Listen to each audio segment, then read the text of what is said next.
Hello, welcome to Graphic Policy Radio. This is your host, Ilana Levin, and this is a comics podcast. This is a show for comics readers who understand that noir is a political genre and has always been such, and are a little bit bored of having the usual white male protagonists when it comes to historical fiction. That's right. Today we're talking about an amazing new series, The Good Asian. It is about a killer at large in 1936 Chinatown.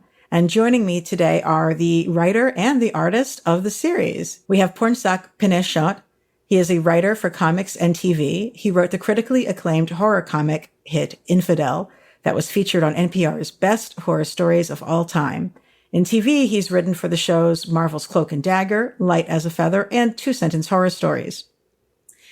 Welcome to the show, Pornsak. Hey, great to be here. Yeah.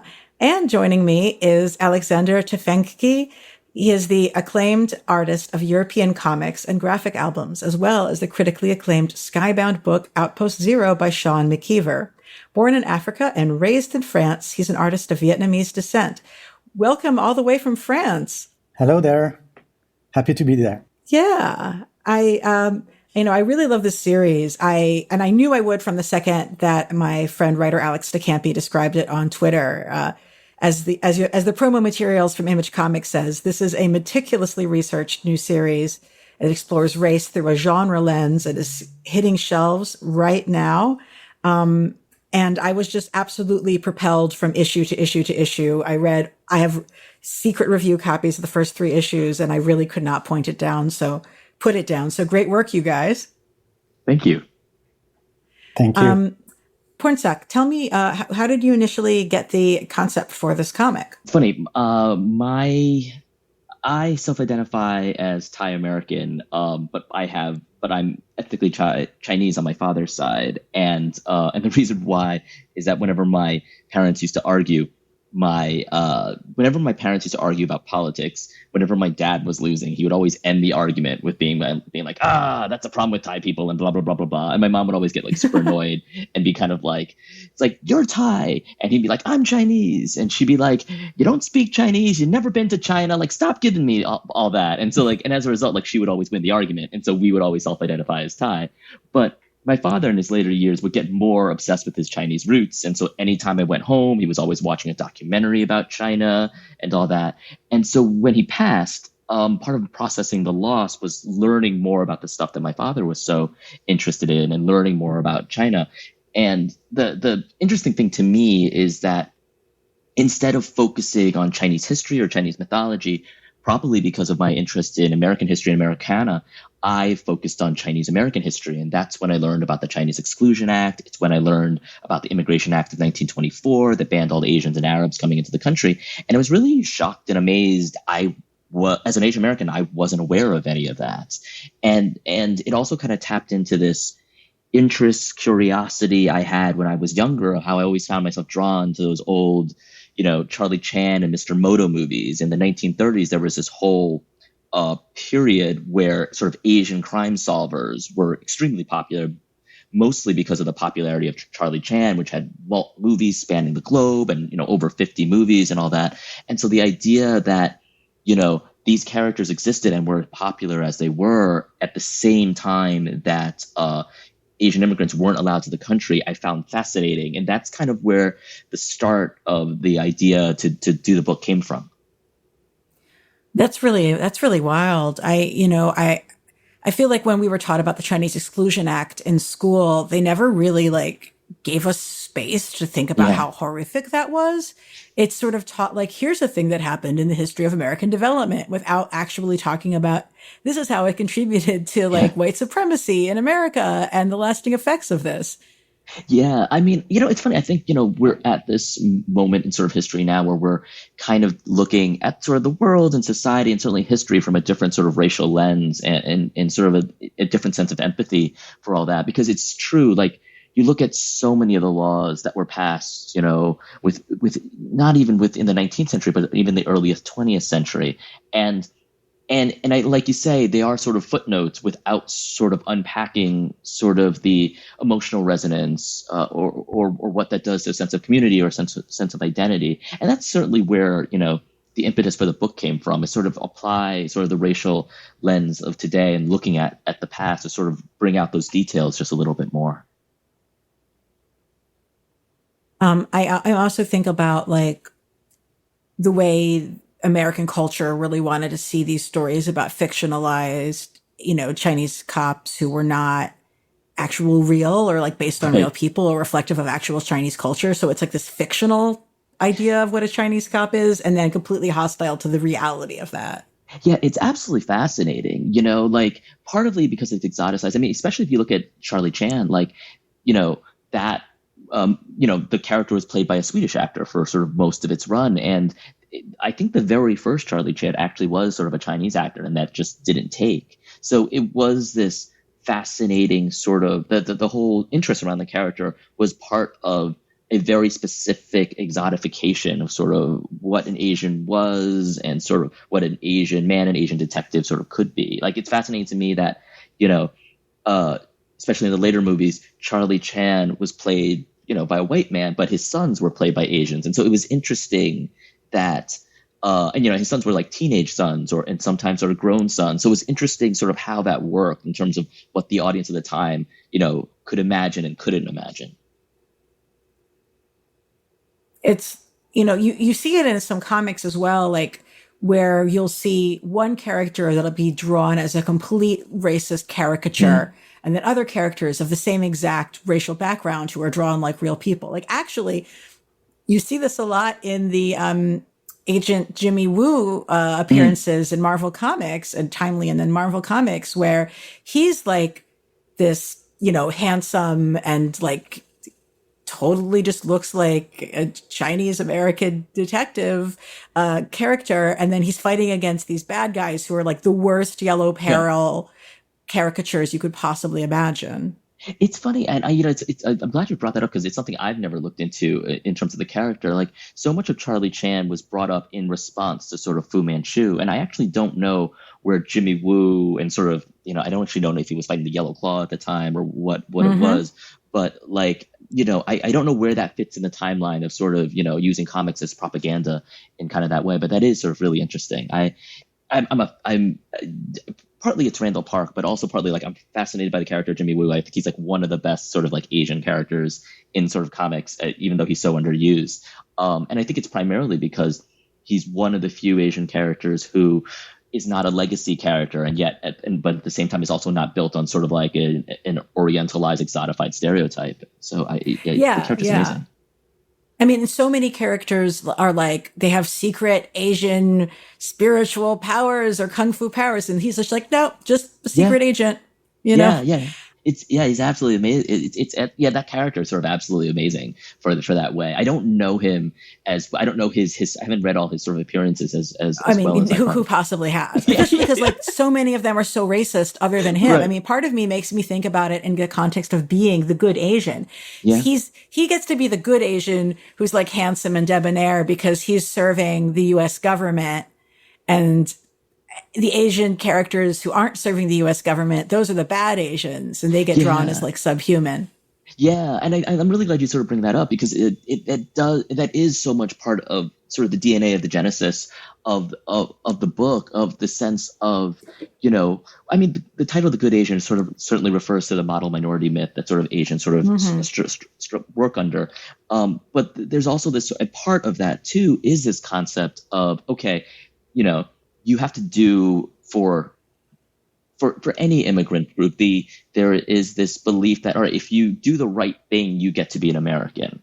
And then the question becomes, well, what is the right thing? And so, and you see it in those sort of Jimmy Woo comics that you mentioned, and you see it sort of in the history of sort of pop culture, how they represent sort of the other, where, the right thing is sort of, the American way and the law of the land, but going back to looking at it through our contemporary racial lens, it's like, well, what happens when the law of the land doesn't necessarily line up to people, to innocent people who are just striving to sort of make their way, and people who are part of your community and people you self-identify with? And that's really, The Good Asian kind of takes those ideas and sort of like in all genre fiction, heightens that up into sort of life and death sort of stakes. But hopefully it's something that, anybody can kind of relate to in terms of, whether it be pigeonholing or stereotyping or just how you sort of see your place in a community and society.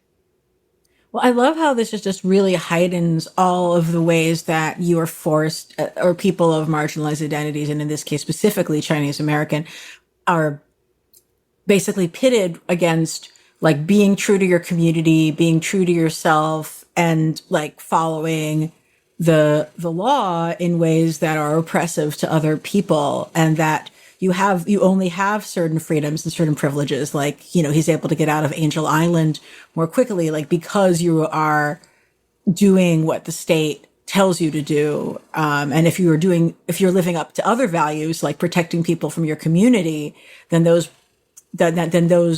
access is revoked. Yeah, I think a lot about, and certainly one of the ideas that sort of deeply resonated with me and sort of is part of the thought process behind the book is, Hassan Minhaj in his 1 Hour Special Homecoming King says this something really powerful about, after 9/11, I think his home was vandalized or someone threw bottles at his place or something like that. And he saw sort of his dad, sort of after they were done, his dad sort of was just like cleaning up afterwards. And Hassan was just like, we should call the cops. And he was just like, no, we're just like, let's just clean it up and just like, kind of move on. And Hassan kind of brings up this idea that for people who immigrate to America, there is the idea, and certainly of his parents' generation, there is the idea of the American dream tax. That part of coming to America, part of states of starting over, is this idea that maybe you don't get the same protections that everybody else does, and that's just sort of you have to live with. But for their children who, are second generation, who are Americans, they are born with the audacity of equality. And they are born with this belief that that they shouldn't have to give up any of that sort of stuff. And so between the generations and even within the community, there is constantly this conflict of, do you have to pay the American dream tax or do you have the audacity of equality? And I think part of, what is certainly one of the guiding logics as I'm writing the book, it's seeped into my DNA and it's kind of embodied into this book, is sort of that idea of just like, looking at America at a time which isn't that, which isn't as far away in some ways to sort of where we are now, about, to what degree do Chinese Americans, Asian Americans, immigrant Americans have to pay an American dream tax, and to what degree can they own the audacity of equality? One of the things that's really cool about this story is that you have Edison coming from Hawaii, where he's existed in a very different, and we don't really get to see it in this book. And I would love to perhaps maybe in a future series get to see Edison in Hawaii, because I'm fascinated by Hawaii, where he's coming from a very different culture, which I feel like a lot of people who live on the mainland don't understand how, like, Hawaii is not just another state that happens to be warm. It's not just like Florida of like the Pacific, where like he has a specific Chinatown. He's a police officer, and he's not like the only police officer who's Chinese American there. That particular perspective of what's normal to him isn't identical to what everybody else is experiencing in San Francisco and San Francisco's Chinatown. Yeah, well, first you might see it sooner than you think is all I'll say about that. Hark in Hawaii, and the other thing that's sort of interesting, in Hawaii at that time was a very interesting place, because by 1936 it was definitely more open-minded than mainland America was, but only by a few years. So like, in 1932, one of the big things that happened in Hawaii was sort of the Mazie trial. And I actually forget her first name, but that trial was, if you look at Hawaii in the 1930s, any research you do will sort of bring you back to the Mazie trial that happened in 1932. And what happened at that time was, and at the time described as American woman, but by now I think would be described as American girl, a 19-year-old had gotten into a fight with her husband. On her walk home, she came back. and she walked home alone. The next time anyone saw her, she was sort of battered. She was battered and bruised, and she claimed that 9 sort of local men, all men of color, had attacked and raped her. But investigations at the time, police investigations, showed no signs of that. And not only that, during questioning, all of her answers started to contradict itself.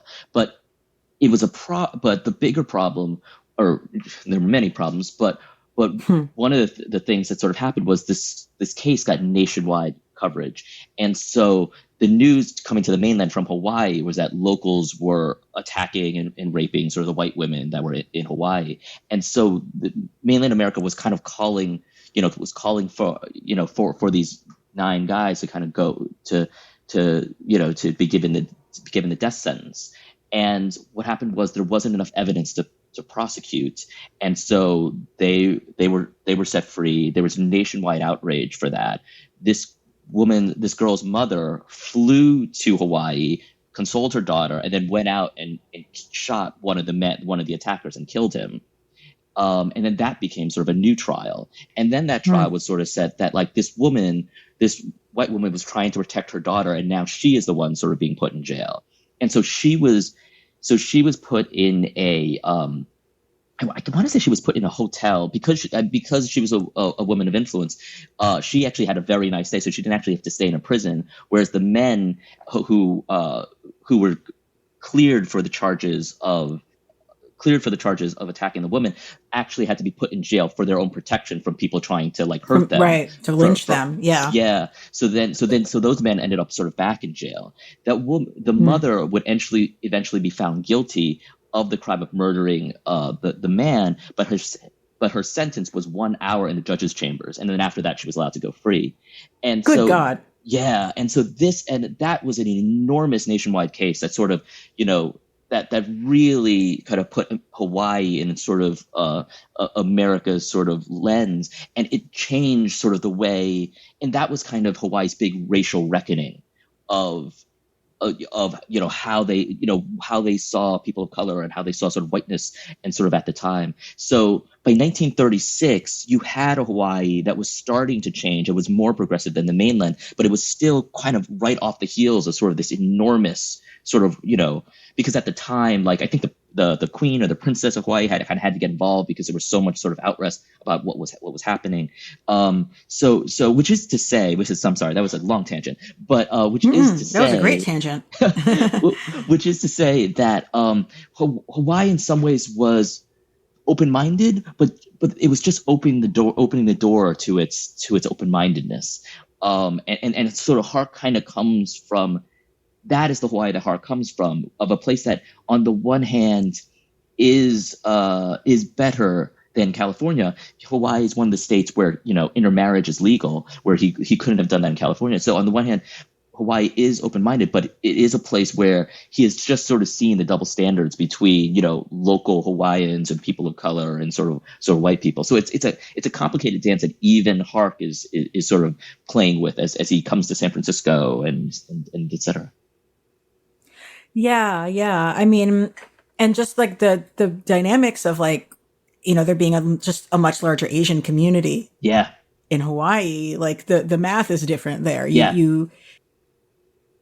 Absolutely. So Hark very much was based on the same inspiration for Charlie Chan, which is the detective Changaperna, who in the early 20th centuries, he was the first Chinese American cop. And even by the time that Hark is a cop, he's still one of the first. They're still not, for the book, and seems to track with history, he's still the only sort of Chinese American sort of on the force. And even during that time, first of all, Changaperna, his life is practically a comic book. Like, if I was to his life might be like too comic booky. Like, he didn't carry a gun. He carried a bullwhip because he used to be a cowboy.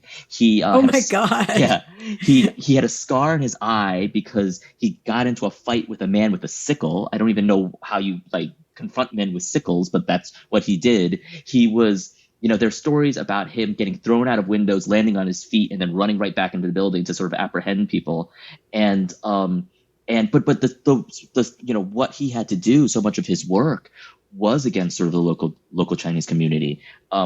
The first thing that he was found useful for being was to go into Chinese gambling and opium dens and be able to come back out and tell the police who the troublemakers were and who they need to go in and arrest. So it was an efficient arrest. He was, at the time, leprosy was sort of seen as a Chinese virus, and so he was tasked and he would round up Chinese lepers and send them off to Molokai. So Hark definitely, gets a lot of his influence, and I borrow a lot of that for sort of Hark's backstory as well. But it is, he was someone who was used to sort of police his own. Yeah, I mean, I for any listeners, fellow leftists who are like, oh my God, why do we always have to have our representation characters be in the form of police officers? Like, this comic is completely critical of that paradigm. Like, this is not about look at this good Asian who's a cop. This is you're critiquing the fact that this is the space that he has to inhabit and the ways that he's rewarded for, the equivalent of, going in and narking on people, basically. I can't speak, my research didn't go into sort of contemporary issues, but, it's certainly, the news and current events definitely inform sort of the work. So, I can't sort of say, how much of this experience is analogous to, police of law enforcement of color sort of right now. But I'd be lying if I didn't think that you can, you can certainly trace the thread between sort of the stuff that Edison Hark is going through and to things that are happening in our modern day times. And I really do want to encourage listeners who are I don't I don't know. If somebody isn't into noir, they might not be into this, but everybody's into noir, damn it. But I think if you're someone who's really tired of having things be where the police are, it's just a few bad apples, or this is all about just giving marginalized people access to being agents of the law. This is a story that critiques that. This is not, and the character himself is wrestling with that himself, right? Yeah. I mean, listen, I would not be able to write this book without, having to do sort of a long look in the mirror about just, being very aware of this current state of propaganda and sort of, in both its good forms and its bad forms. And sort of, those were definitely questions, that were very paramount in sort of, I think my very first pitch in my very first sentence to Eric about pitch of this book was a book about, this was a book about many things. It was about Asian American identity. It was, it was about immigration bans, but it's also very much about police brutality and sort of, this is coming from a time, the book takes place in the 1930s. And so it's a time before Miranda rights. And so it is meant to sort of look at all of that. What are some of your favorite noirs in film or comics? I have so many. My favorite Chandler novel is probably Farewell, My Lovely. I love that book. I'm trying to think. I love Red Harvest. Yes. The Continental That's so in novel. here. Yeah. It's so I love that. I mean, obviously, the other Continental Op story, Dead Yellow Women, is a big is a big influence on this, because that takes place in Chinatown. What else? Let me see. I mean, Easy Rollins, Devil with a Blue Dress, that definitely has an influence. Lou Archer mysteries, that has sort of a big influence. There's the author Leonard Chang wrote sort of has his Alan Choice trilogy, which is also about an Asian American detective, although that is sort of in a more contemporary setting. His first book is Over the Shoulder. So those are sort of the novels that this riffs off of. In terms of the comics, I mean, God, all of them, Ed Brubaker and Sean Phillips. The Ed Brubaker's early work especially has a very big sort of influence on how the book is written. The Ed's for the comic geeks listening, the Ed, if you remember Ed's early work, he was doing a lot in sort of 4-tiered pages, and I loved the rhythm that kind of gave your read. You know, most contemporary comics are in 3 tiers, but those are in 4 tiers, and it just gave it a little bit of rhythm, a little different rhythm. It felt a little antiquated, which was exactly right for what Ed was going with in sort of that early stuff. And so I definitely sort of stole that from him, just to kind of give the book a little bit more of of an antiquated rhythm that still didn't kind of, jump out at you, and that didn't hopefully draw too much attention to itself.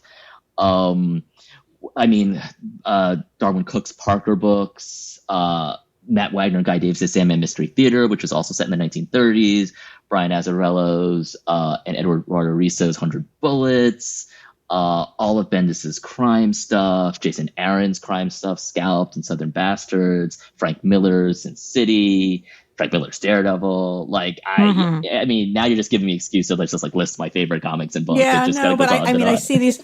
When you mentioned though, with the Dashiell Hammett work, and I'm a big fan of his work too.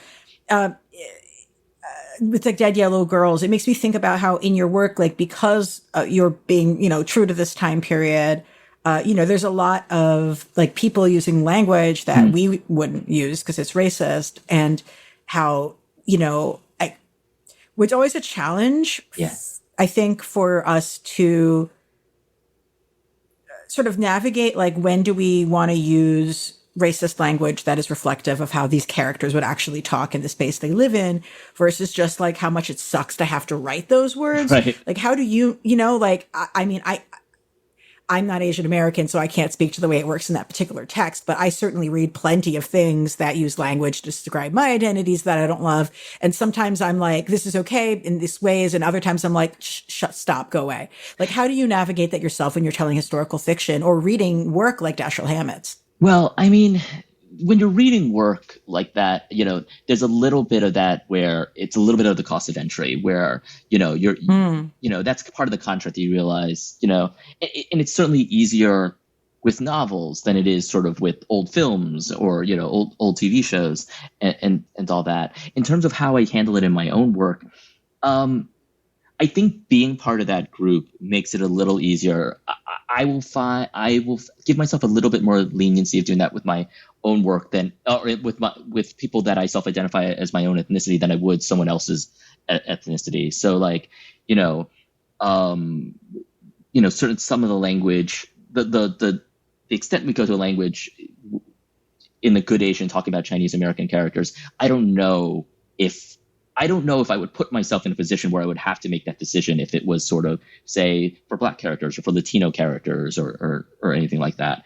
I felt a little bit more comfortable with that with Asian characters, just because I'm a little bit more aware of the conversation around the words and the language. So I feel a little bit more informed to make those decisions.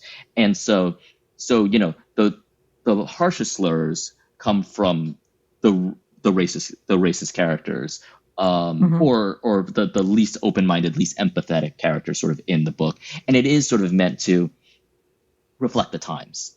It is, I'm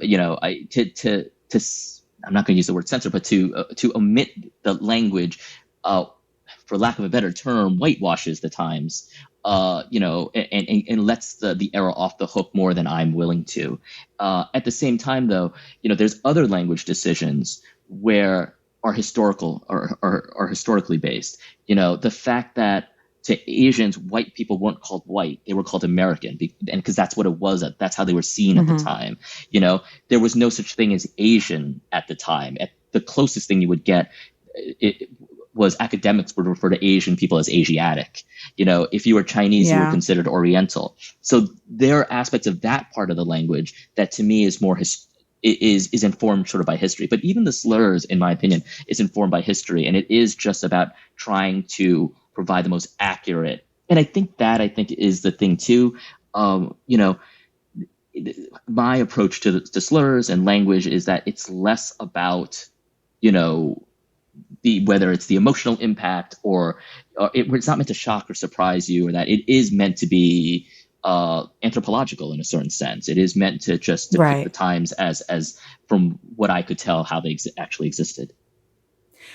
Another thing I think I've only really started to see coming up more in the discourse, so to speak, is the ways that like it's only in America that there is a specifically like Asian American identity, and that actually encapsulates people from all over the freaking world who like have radically different experiences and don't necessarily see each other as having a ton to do with it, except for like the way white people categorize them.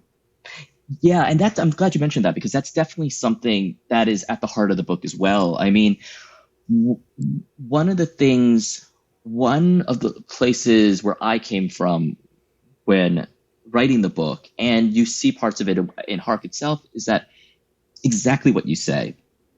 Asian American incorporates many different groups. You look at something like Latinos, Latin Americans, Latinos, they incorporate many different countries, many different cultures. But at the very least, they're connected by language. Asian Americans don't even have that. So when you say someone is an Asian American, and as a writer, if I'm trying to say I want to write about Asian American themes, well, like, what exactly am I talking about? What exactly, I mean, what actually connects all those very different groups? And the good Asian, for me anyway, is me trying to answer that question for myself. And in that way, Hark is kind of a vessel for that, as sort of an outsider. He is a Chinese American who, we learn in the first issue, was adopted by sort of a rich white family because his mother, who was their housekeeper, died there. He's an Asian of privilege. From there, he went to be a cop, which is another form of privilege. And so as a result, he's not as in touch with his own Chinese roots, his own Chinese American community, as perhaps he would be if those things didn't happen. And so especially as he comes into San Francisco, Chinatown, which he's never been to before, he's very much trying to figure out, it's like, all right, where do I stand? What is my place sort of within this community? But I think I resonate to that, and hopefully other people resonate to that, as sort of like, as an Asian American, as I try to figure out, okay, where do I resonate with the larger Asian American community? Where do I resonate within, I self-identify as Thai American. There's not a ton of us here in America. So there's first, it's like, okay, how do I see myself amongst other Thai Americans? But then, I'm also sort of Chinese. So how do I see myself amongst Chinese Americans? And how do I see myself amongst Asian Americans? And I think part of sort of what you say, because Asian Americans, is really a political classification, lumping all these different sort of groups together. What aspects of the experiences speak to one another, is certainly a question that I have, and is a question that's kind of in the DNA of the book. Yeah, no, I really love that. And like just was really thinking about the significance of the comic being called The Good Asian and not like The Good Chinese American. Right. And, but it's so beautifully situated specifically in the Chinatown, specifically of San Francisco, and I really feel like you get immersed in that space, which is, I live right next door to one of New York's Chinatowns, and it's completely different, people are from a different part of China, and people are, you have people who just came here versus people who've been here since long before my family ever came here. And, it's a whole range. Yeah. No, it's an amazing, it's funny. The Chinatown that I'm most comfortable with, and the Chinatown I know the best, is New York's as well. So getting the chance. Oh, you mean visit Manhattan or Manhattan? Yeah, Manhattan. Oh, I'm next to Brooklyn's. I've never even been to Brooklyn's Chinatown. That's crazy. Ooh, Sunset Park all the way. Oh, come on down. I'll have to check it out next time. Yeah, no. For me, it was Manhattan sort of Chinatown, and it is such a different, topography and geography than, San Francisco's Chinatown, which just feels so much. I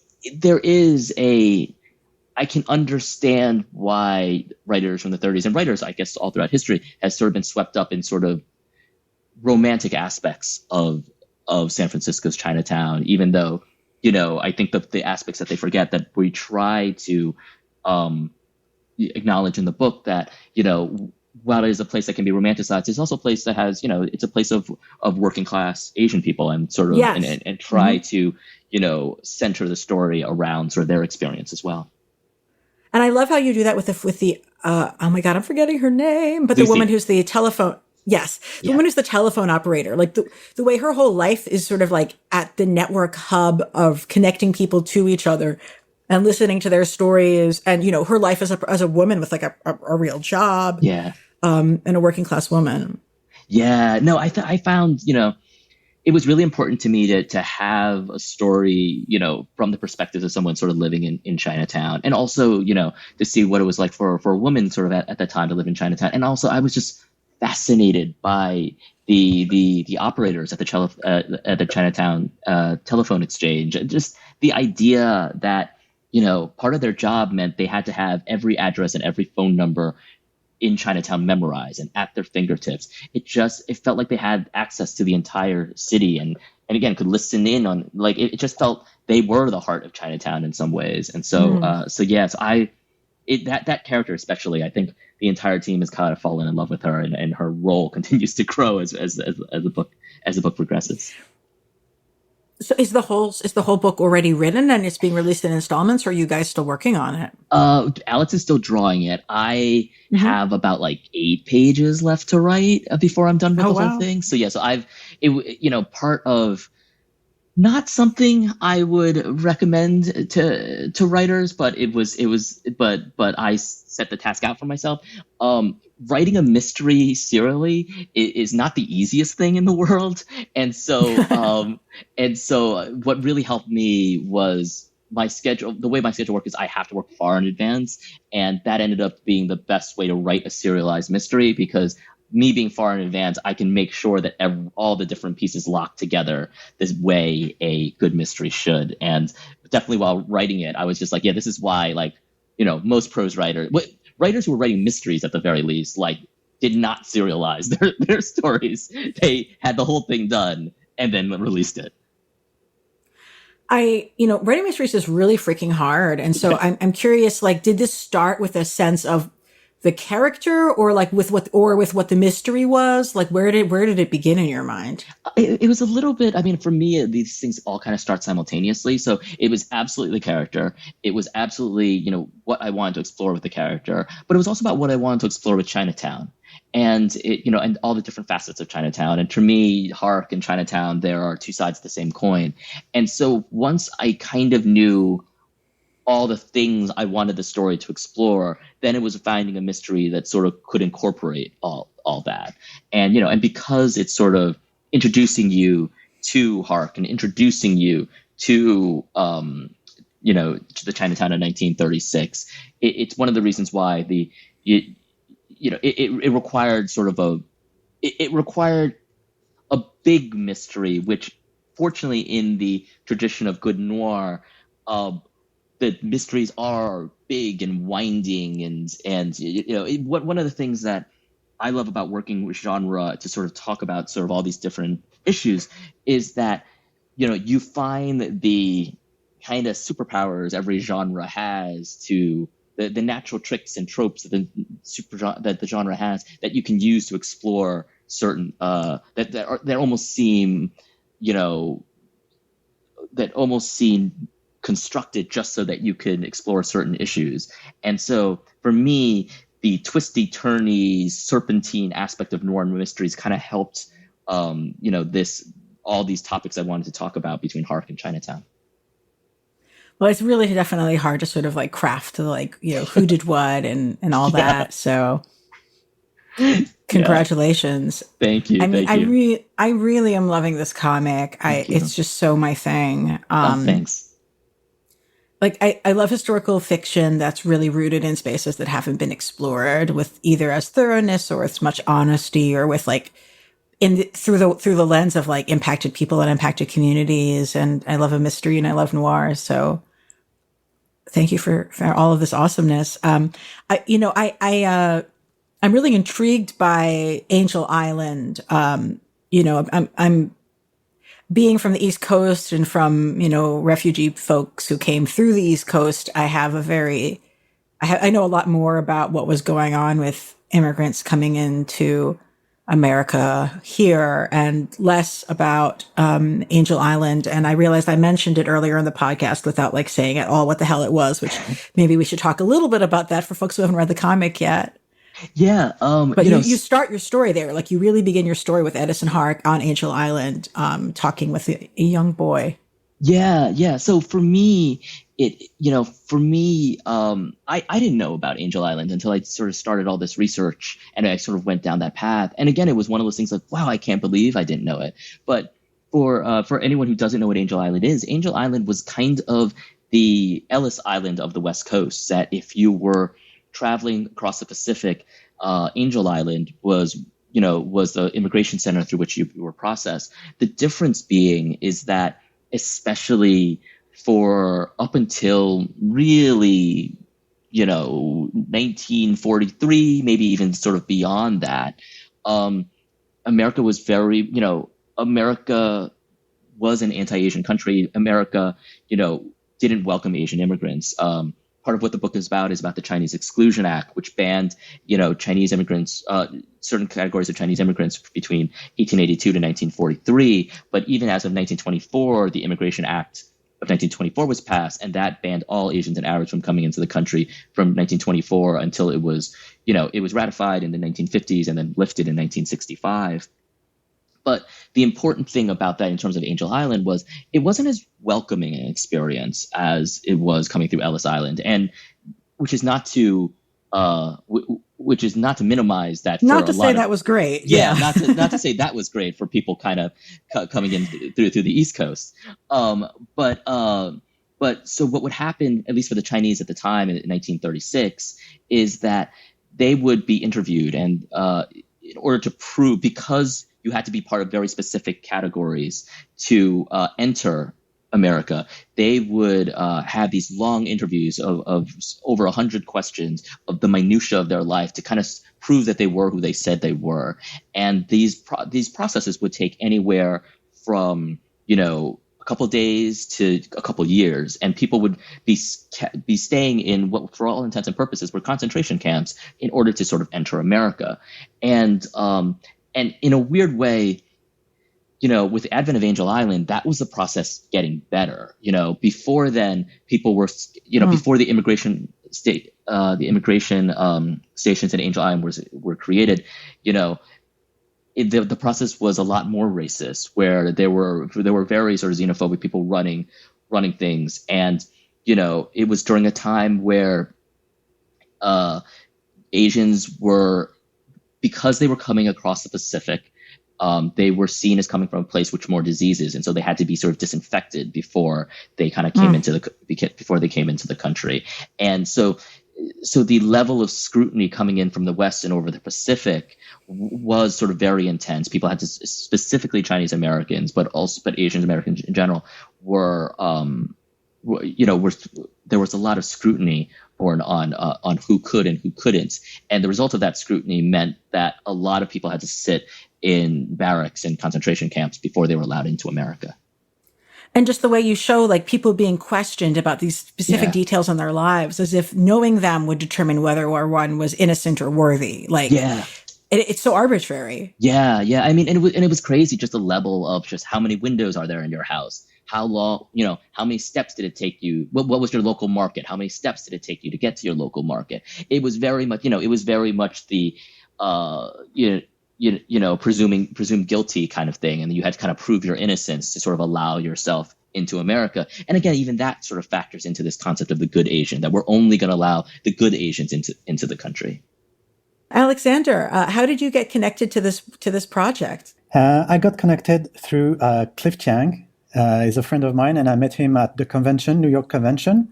And I was talking about comics and life, and I told him that I was living in Vietnam at that moment, and that I was in the process of knowing better my roots, my Asian roots. And through that conversation, it talked about a project, and he put me in contact with Pornsak. Oh, awesome. How did you start making comics art? Comics art, I started in France when I was, I think, 28.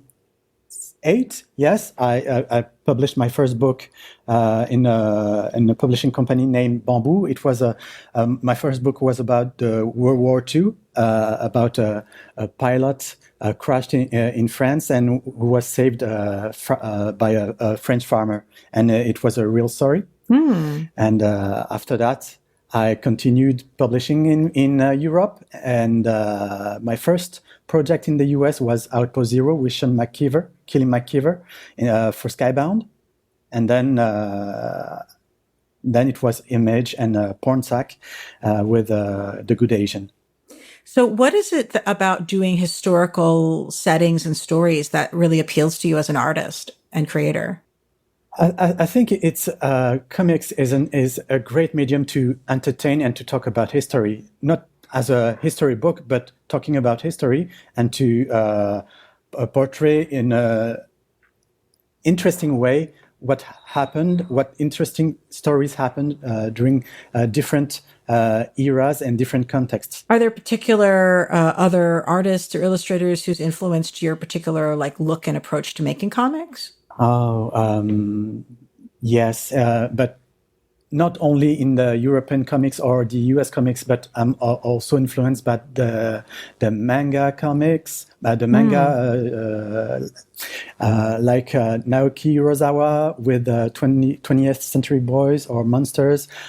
In the European genre, you can find in Denis Baudard with his detective book. I don't remember the name, but it's stylistically and graphically, it's really it's great, and it inspired me a lot.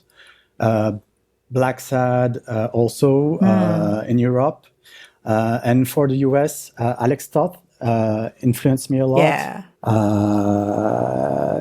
Christopher Bacalo influenced me a lot in a period. Oh, that's really interesting. Do you find yourself your art style changing as you do art for taking place in different time periods? I think it changes, yes, but not from day to night. It's some tweaks that should make my art a good fit for the stories, of course. And I try to find the right way, the right visual style to portray the project I'm working on.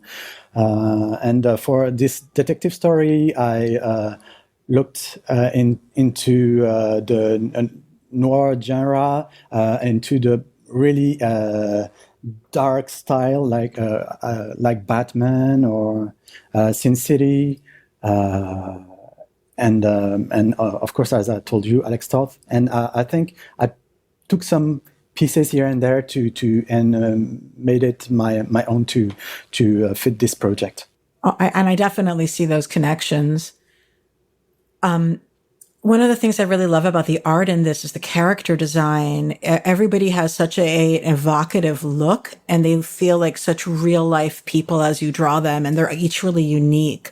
How do you develop and sort of create the sort of faces and expressions and visual keys for unlocking the different characters that you are showing in the story? For the main character, Hark, here in our story, we talked a lot with Pornsak and Will Dennis about what we wanted for as a visual, as a impactful character, and we didn't want a character that would be impactful as a Bruce Lee type of way. We wanted someone that would be you would sense the brute force, and someone that would impose something. So if I would go to a character, a fighting character, I would go to the MMA style, like Asian MMA fighters to take the essence of what we wanted. That's really interesting. Yeah, the physical fights, it's like you're really switching between genres in how you depict them depending on the circumstances.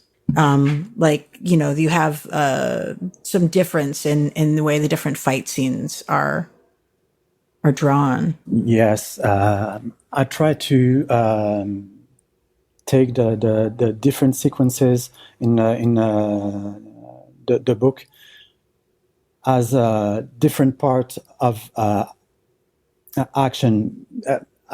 When Hark is in the detective mode, I think I take more of maybe me. I'm acting the character. I'm trying to imagine, to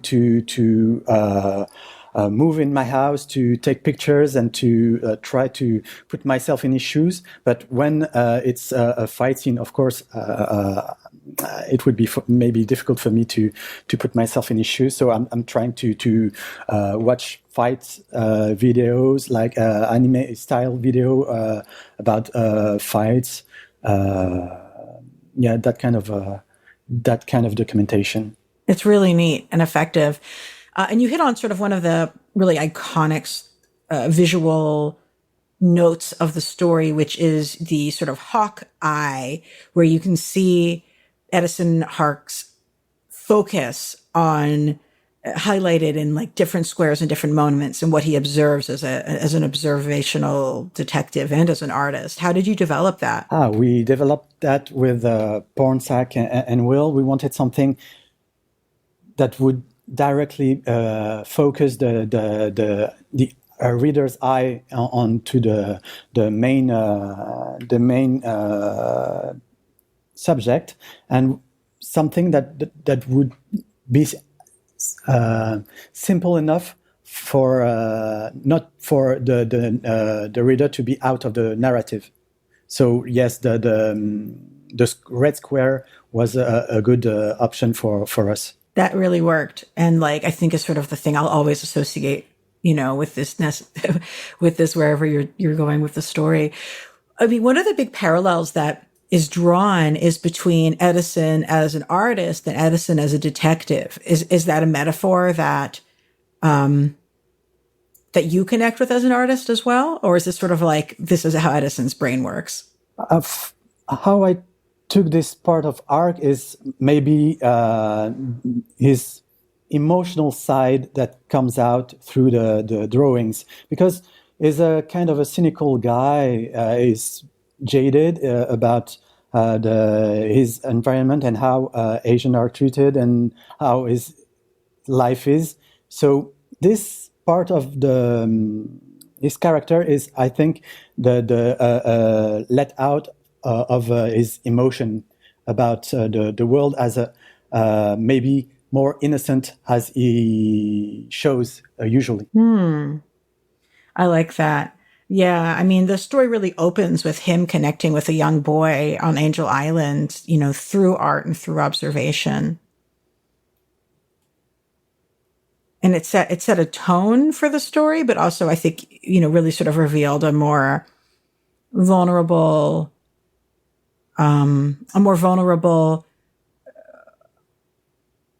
appearance or approach to interacting with other people than we get from Edison in other spaces. Yes, I think it's important. It shows that Ark is not a one-facet person, and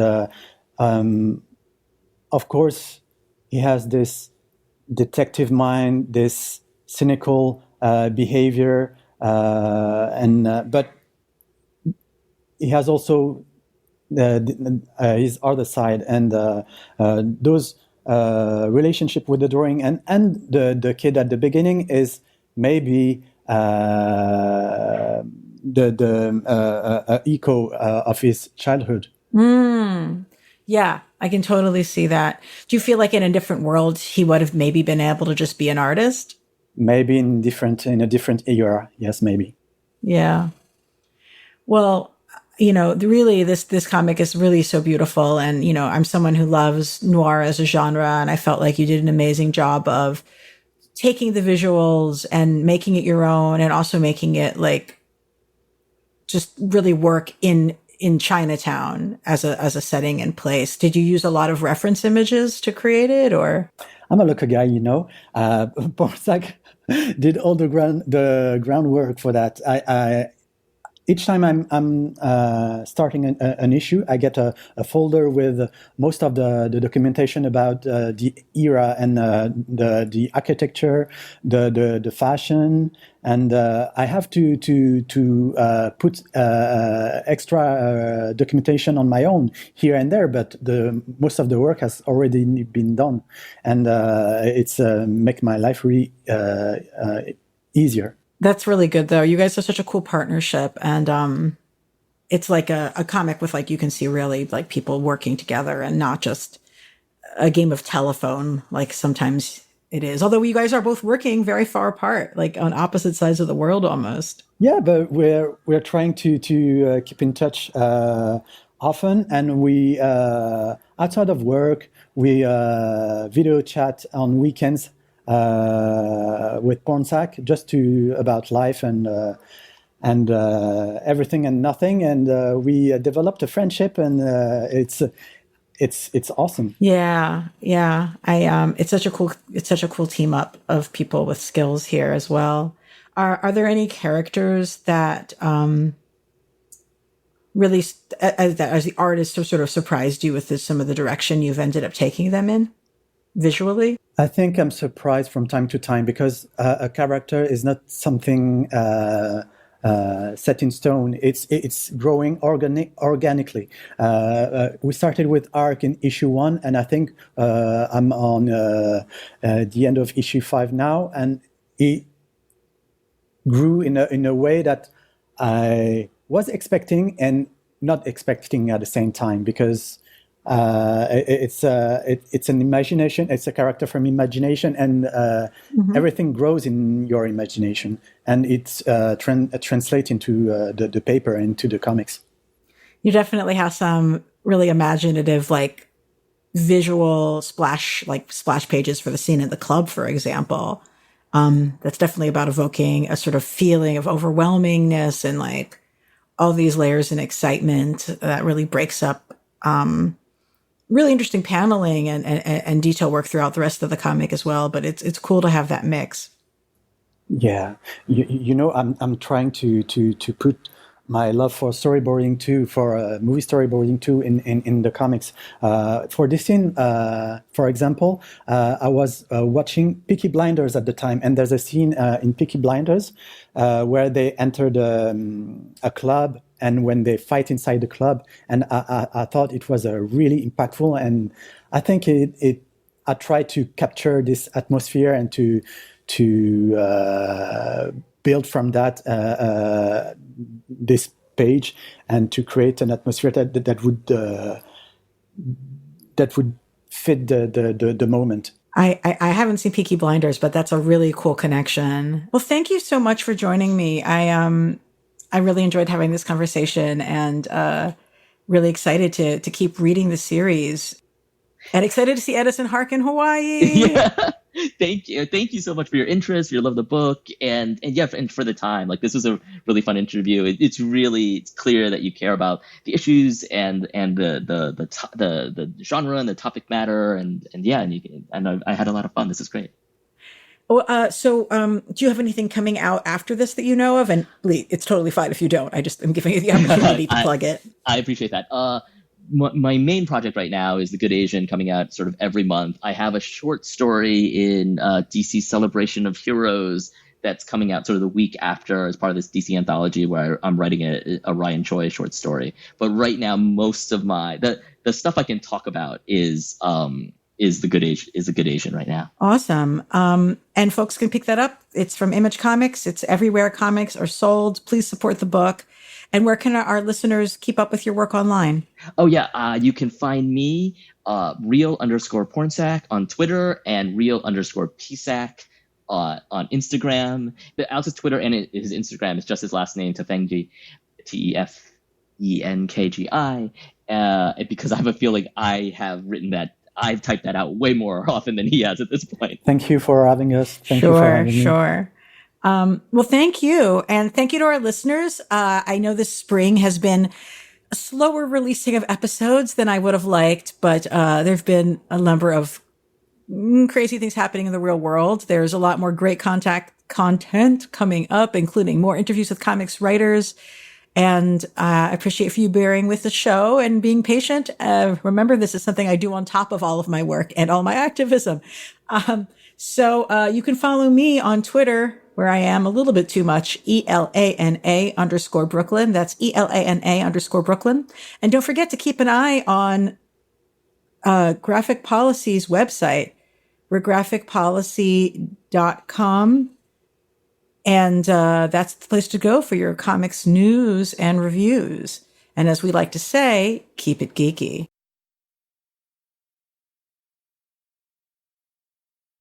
Hey, thanks for watching the previous video from Graphic Policy Television. Just by watching, you help support our site. Thank you so much. Now, if you're watching these videos, you probably care about geeky things like movies, television, comic books, toys, games, video games, you name it. You can go and subscribe right now to our YouTube channel to stay in touch and catch all the new videos, or check out our website at graphicpolicy.com. There's a nice link on this end of the video. But as always, thank you for watching. Keep on rocking and keep it geeky.